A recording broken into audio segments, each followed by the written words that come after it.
kebakaran dan kehancuran, kisah dua bangunan yang terbakar dan kota-kota yang ditinggalkan dalam beberapa hari terakhir.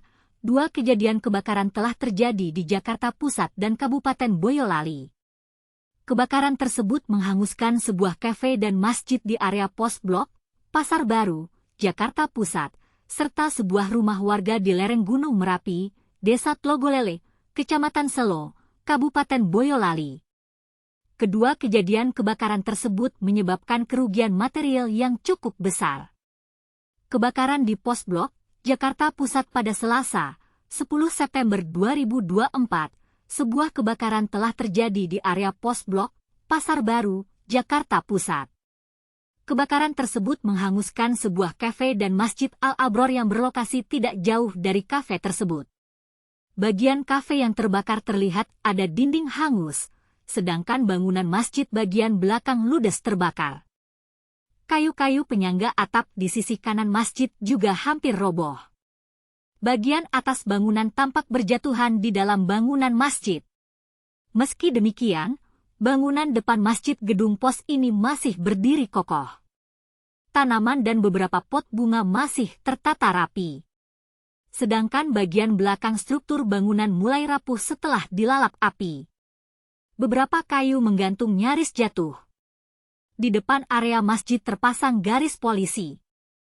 Kegiatan operasional masjid ditutup untuk sementara waktu. Kebakaran tersebut terjadi sekitar pukul 00.43 tadi. Kebakaran diduga terjadi karena korsleting listrik dari salah satu kedai kopi di area Pos Blok. Perwira Piket, Mulandono, mengatakan api kebakaran itu besar hingga menghanguskan Masjid Al-Abror. Kepala Suku Dinas Penanggulangan Kebakaran dan Penyelamatan, Gulkarmat, Jakarta Pusat, Asril Rizal menurunkan 14 unit mobil damkar dengan 56 personel. Api padam setelah 30 menit personel damkar tiba. Kebakaran di lereng Gunung Merapi, Kabupaten Boyolali pada petang hari, 7 September 2024, sebuah kebakaran telah terjadi di lereng Gunung Merapi, Desa Tlogolele, Kecamatan Selo, Kabupaten Boyolali. Kebakaran tersebut menghanguskan sebuah rumah warga yang berbentuk limasan. Rumah milik korban yang terbuat dari kayu semua itu ludes jadi abu. Kebakaran itu melanda rumah Ibu Tasri, warga Dukuh Gumuk, Desa Tlogolele. Sumber api diduga dari tungku kayu bakar yang digunakan untuk memasak air. Kronologinya, kebakaran bermula saat korban memasak air menggunakan tungku kayu bakar sore tadi.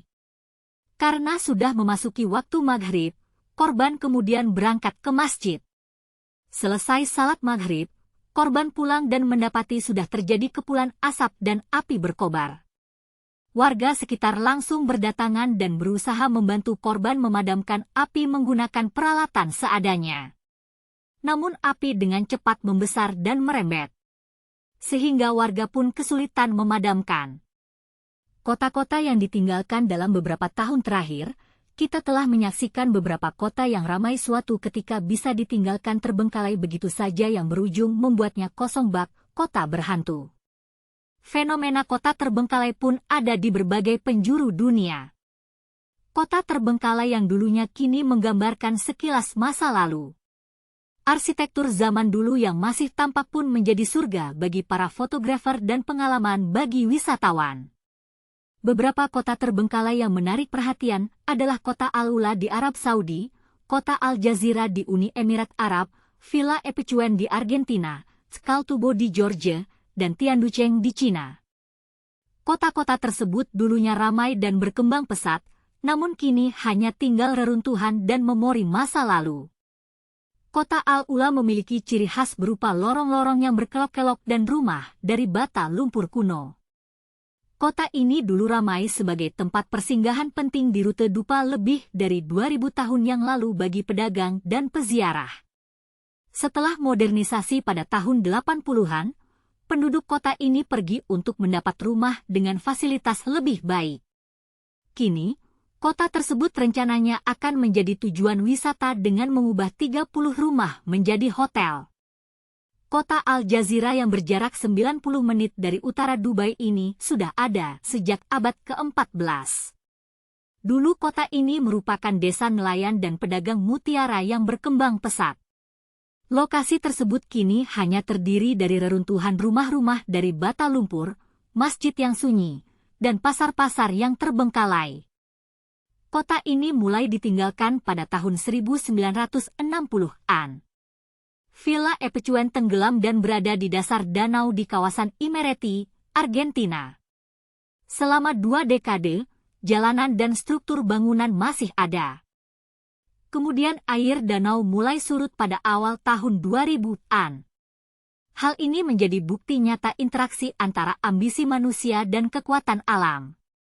Skaltubo dulu terkenal karena mata air mineral penyembuh dan sanatorium mewah era Uni Soviet, sehingga ramai dikunjungi.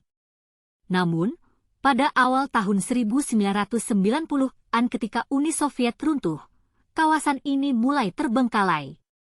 Sanatorium dan pemandian yang dulunya glamor kini rusak. Kini, arsitektur megah Skaltubo mulai memudar dari lengkungan yang luas, motif dekoratif, dan mural. Tianducheng adalah kota yang tampak seperti replika kota Paris dengan menara Eiffel kecil. Kota dengan bangunan bernuansa pastel ini mulai ditinggalkan pada tahun 2000-an. Kini, kota tersebut menjadi salah satu destinasi wisata yang menarik di Cina. Kedua kejadian kebakaran dan kota-kota yang ditinggalkan tersebut mengingatkan kita akan pentingnya menjaga dan merawat apa yang kita miliki. Kita harus belajar dari kesalahan masa lalu dan berusaha untuk menjaga kelestarian lingkungan dan budaya kita.